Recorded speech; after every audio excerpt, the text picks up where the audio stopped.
साथियों नमस्कार। दिल्ली में चुनाव हो गया है और इसका फाइनल रिजल्ट तो 8 फरवरी को ही आएगा। लेकिन अभी जो सोशल मीडिया पर जितने भी चैनल वाले हैं, एग्जिट पोल वाले हैं, वो सब के सब भारतीय जनता पार्टी की सरकार बनवा रहे हैं। ज़्यादातर यही है। कुछ एक दो चैनल हैं जो आपकी सरकार बनवा रहे हैं। सच्चाई क्या है, ये वीडियो को पूरा ध्यान से आप देखिए, लास्ट तक बन रही है। लास्ट में हम आपको ये भी बता देंगे कि कितनी सीटें आ रही है। लेकिन कुछ तथ्य है, उस पर विचार करिए, आपको खुद पता लग जाएगा। सवाल यह है कि अभी दिल्ली में जो अभी तक जो जहाँ तक मेरा अनुमान है जो वोटिंग हुआ है वो 62 से लेके 64% के आसपास वोटिंग हुआ है।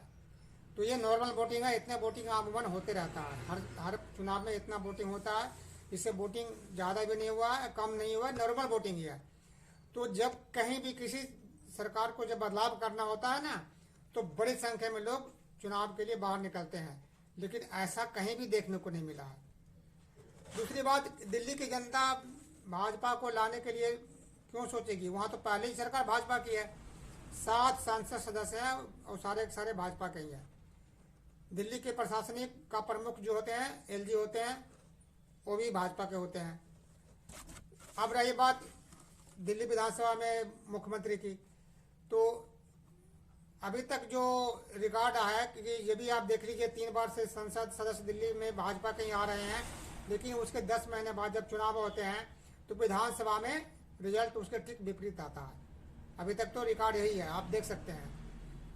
अब बात है कि दिल्ली के लोग भाजपा को क्यों चुने? सवाल यहाँ पर यह है, जब सभी सांसद भाजपा के हैं ही हैं और भाजपा ने, राहुल जी ने दिल्ली में क्या किया है वो तो उनको देख ही रहे हैं।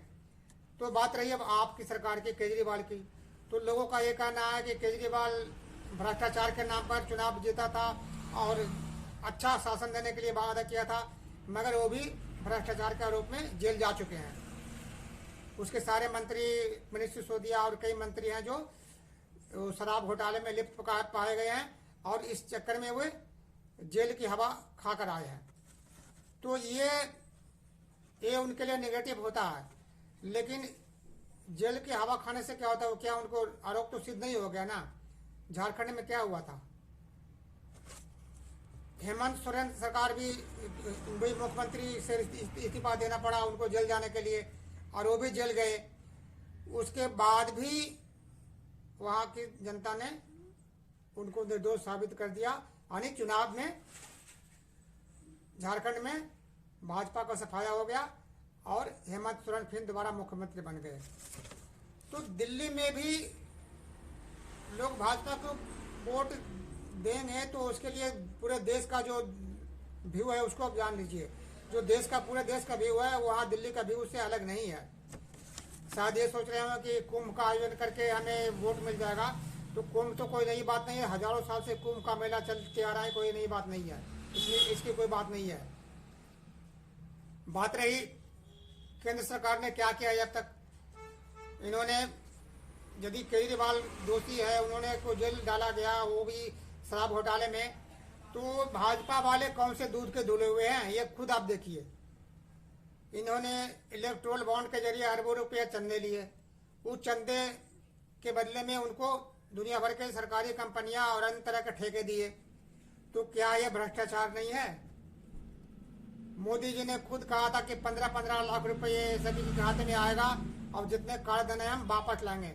लेकिन वापस लाने के बाद दूर काला धन के वाले का नाम भी बताने को राजी नहीं है। नोटबंदी किया, बोला पाकिस्तान भूखा मर जाएगा, आतंकवाद खत्म हो गया जाएगा। क्या आतंकवाद खत्म हो गया? क्या पाकिस्तान भूखा मर गया? सारे के सारे नोट, करीब 99% नोट जो बोलते थे कि ब्लैक मनी है, सारे वाइट हो गए। तो ब्लैक मनी कहाँ आ गया? फिर इस पे जो अरबों रुपए खर्च हुए, लोग को परेशानी हुई, वो क्या, किस काम का हुआ? किसी मकसद का नहीं। तो ये जो इनकी सारी बातें पहले, यहाँ भी देख लीजिए आप, मोदी जी ने अभी, मोदी जी श्रम मंत्री और वित्त मंत्री EPS 95 पेंशन के ऊपर भी सबको आश्वासन दिया था कि मिनिमम पेंशन अभी जो निजी क्षेत्र में काम करने वाले मजदूरों का जो काम करते हैं, जो रिटायर में हो चुके हैं, उनको मिनिमम पेंशन मात्र 1,000 रुपया है। 1,000 रुपया में गुजारा करना पड़ा। इसके लिए भी आश्वासन दिया था, लेकिन उन्होंने इस बजट में उनके लिए कुछ नहीं किया। तो इससे पूरे देश के जो बुजुर्ग लोग हैं वो नाराज हैं, और दिल्ली उससे अलग नहीं है। सहारा इंडिया के ऊपर देख लीजिए, अमित शाह जी ने हर चुनाव में पाई पाई देने का वादा किया था, मगर आज भी सहारा के निवेशक इधर उधर भटक रहे हैं। किसी को पैसे पड़े हुए हैं, लेकिन लोग को पैसे नहीं मिल रहे हैं। कमियां निकाल के, दुनिया भर के कमियां निकाल करके, क्योंकि इनका पोर्टल ही गलत है, और तो कमी तो निकसेगा ही निकसेगा। तो इस तरह से जो भी आपको दिखाई दे रहा है, तो ये सारा कुछ भाजपा के अगेंस्ट जा रहा है।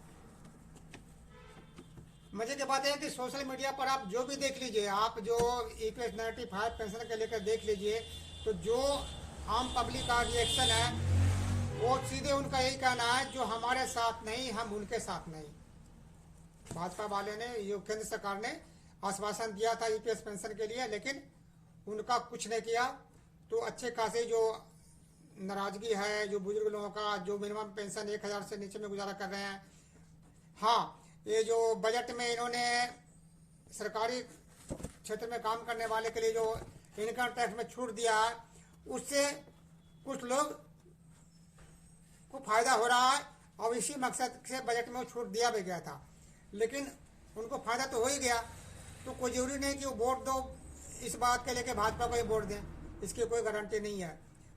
तो सवाल यहाँ आती है कि अब रेवड़ी बांटने के बाद तो भाजपा वाले भी कह रहे हैं मुफ्त की रेवड़ी बांटने की दुनिया भर की घोषणा कर रहे हैं, आप वाले भी कह रहे हैं, और कांग्रेस वाले भी कह रहे हैं। सबके सब लोगों को फ्री गैस सिलेंडर देने का, और 21,000 रुपये देने का, तो कोई 2,100 रुपये देने का, सब वादा कर रहे हैं।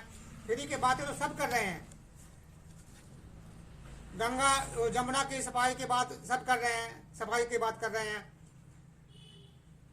मोदी जी को वहां पर कहना पड़ा कि भाई, मोदी जी ने कहा कि भाई कोई दिल्ली में झुग्गी नहीं टूटेगी, लेकिन खोरी गांव में जो भी झुग्गी टूटा है पहाड़ी पे, वो वहाँ के लोगों के दर्द आज भी बरकरार है, और वो भी दिल्ली के वोटर हैं। तो क्या आपको लगता है कि वो भाजपा को वोट देंगे? तो सब मिला के ये है कि जो देश में अभी जो पब्लिक आम जनता की सोच यही है, जो ये सरकार की जो केंद्र सरकार की नीति है उससे जनता खुश नहीं है। अभी बजट में इन्होंने जो 100% FDI बीमा क्षेत्र में किया है, यानी बीमा क्षेत्र में 100% FDI करने का मतलब है बीमा का निजीकरण, और उसका भुगतान, उसका नुकसान आम जनता को ही भुगतना पड़ेगा। तो इस स्थिति में जिस प्रकार से हेमंत सोरेन की सरकार वहाँ झारखंड में बन गई है, तो जो हमें जो लोगों का तजुर्बा है, सब से जो हमने राय है, उसे यही है कि सरकार इसमें आपकी सरकार ही बनेगी, आम आदमी पार्टी की सरकार बनने जा रही है। और जो जहाँ तक अनुमान है कि सेंटर में भाजपा की सरकार है, लेकिन दिल्ली विधानसभा में भाजपा की सरकार नहीं बनेगी। बहुत ज़्यादा कोशिश भी कर ले, बहुत ज़्यादा पब्लिक ने इनको वोट भी दिया होगा, तो 20 से 25 सीट से ज़्यादा भाजपा की नहीं आ रही है।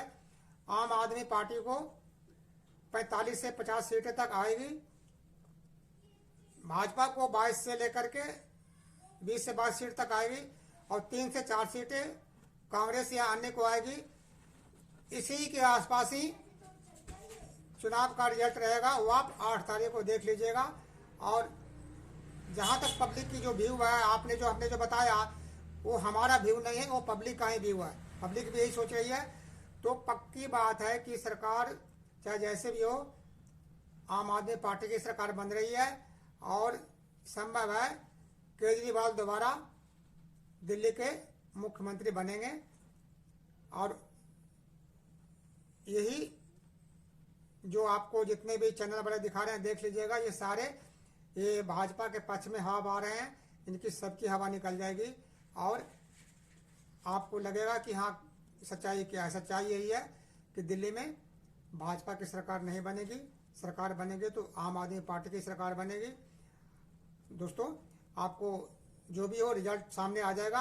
आपको वीडियो अच्छा लगे तो यदि पहली बार देख रहे हैं तो इसको लाइक भी करिएगा, सब्सक्राइब करिएगा, और आगे भी बढ़ाइएगा और कमेंट्स भी करिएगा, चाहे अच्छा लगे या बुरा लगे आप कमेंट ज़रूर करिएगा।